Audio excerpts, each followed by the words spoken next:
कोल्हापूर शहरा जिल्ह्यामध्ये सीपीआर रुग्णालयाची स्थापना ज्या दिवशी झाली त्या स्थापनेची संकल्पना अशी होती की कोल्हापूर जिल्ह्यातील असतील किंवा अन्य असतील गोरगरिबांना तिथे न्याय मिळावा।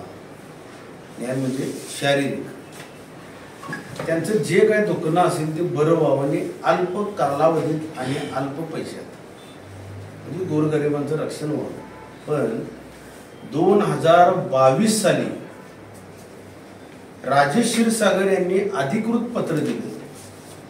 हे ते पत्र आहे।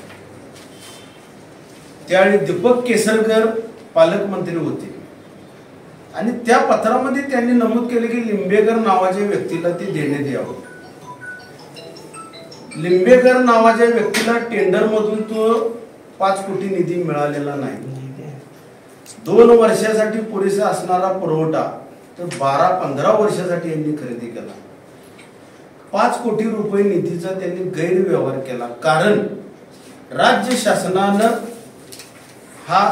शासन प्रधान सचिव महाराष्ट्र राज्य यांनी दिलेला हा अहवाल आहे आणि या अहवालामध्ये स्पष्ट बोललेले आहे, लिहून दिले या प्रकरणामध्ये अनियमितता व गैरव्यवहार दिसून येत आहे। यासाठी शासनाने संबंधित प्रकरणाची उच्चस्तरीय चौकशी करावी।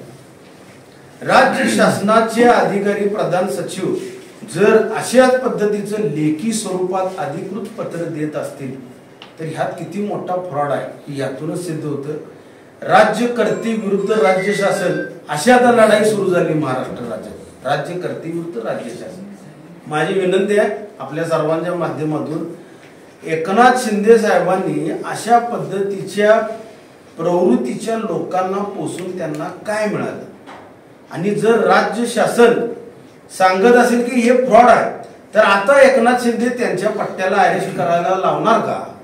हा यातून मूळ प्रश्न आहे। ज्या दीपक केसरकरांनी पालकमंत्री म्हणून जबाबदारीनं काम करायला हवं त्यांनी एका दिवसात या प्रकरणावर सही केली, मान्यता दिली आणि जे कोण डॉक्टर आहेत सीपीआरचे जे कोण असतील ते ज्यांनी एका दिवसात विदाउट टेंडर हे काम केलं, एका दिवसात सह्या केला, एका तासाच्या भरलेला ट्रक आत आणला, ह्या सगळ्या डॉक्टर लोकांच्यावर कारवाई झालीच पाहिजे। ही सगळी मॅनेज लोक आहेत, मॅनेज आहेत। हा अहवाल राज्य शासनाच्याच अधिकाऱ्यांनी दिलेला आहे।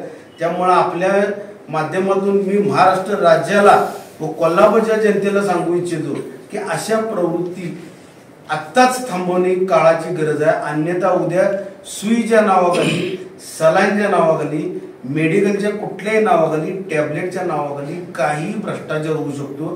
पेशंट बरा व्हायचं बाब राहू दे पण तो बरा होण्याच्या अगोदर तो मृत्युमुखी पडेल कारण औषध बोगस असणार अशी प्रवृत्ती कोल्हापुरात वाढीत चाललेली आहे। आणि यामध्ये राजेश क्षीरसागर आहेत, लेखी पुरावा दिलेला आहे। जर ते नसतील त्यांनी उद्या माझ्या बरोबरीला इथं बसावं, प्रेस कॉन्फरन्स घ्यावी, दोघांची प्रेस एकत्र होते आणि त्यांनी सिद्ध करून दाखवावं की ह्यात मी नाही। 5 कोटी रुपये 5 कोटीचा घोटाळा मुश्रीफ साहेब त्यांच्या म्हणजे काय म्हणायचं महायुतीमध्ये आहेत त्यामुळे मला ते कितपत मदत करतील मला माहिती नाही। त्यांना निवेदन वगैरे काय तुम्ही दिलेलं नाही आणि देणारही नाही। का देणार नाही मध्ये साहेब? त्यांना देऊन काय निष्पन्न काय? त्यांची जरी इच्छा असली तरी ते मला सहकार्य करू शकतात। त्यांना वर्ण दबाव येणार, यात मदत करायची नाही, आपली बदनामी। म्हणून मी म्हणाला होतं की राजेश क्षीरसागर किंवा ते कुठे प्रेस कॉन्फरन्स घेणार आहेत मला कळवा, मी तिथेच। राज्य शासन विरुद्ध राज्यकर्ते हे तर घटना मी उघडकीस आणली, जनतेला दाखवून दिलं की राज्य शासनाच्या अधिकाऱ्यांनीच पत्र लिहिले की बोगस आहे। मग बोगस असून घोषित होऊन पण राजेश क्षीरसागर त्या डॉक्टरांवर गुन्हा दाखवून अटक का होत नाही? आणि जर होत नसेल तर आम्हाला कोर्टात न्याय मागितल्याशिवाय पर्याय नाही, कोर्टात जाऊ।